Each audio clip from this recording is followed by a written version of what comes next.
My last video, I did mention that there was a difference between food poisoning and food infection. While they both look similar, they are slightly different.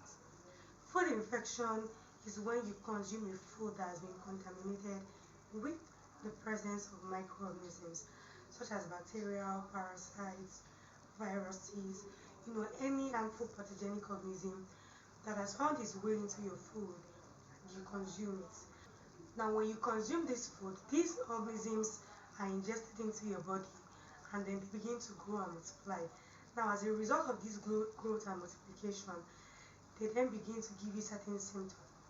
But what is important to note is that you need to ingest a particular organism for it to be food infection. Now, while on the other hand, food poisoning is when you consume a food that has been contaminated by an organism that has released its toxin.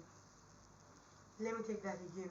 When I consume a food that has been contaminated by a toxin from an organism, now I am not consuming the organism, but rather I am consuming the poison, the toxin from the organism that has had contact with the food.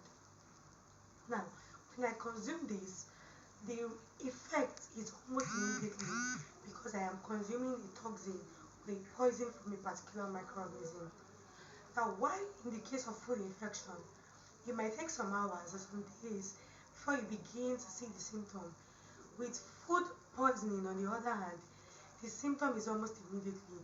You get nauseated, you begin to vomit, stool almost immediately.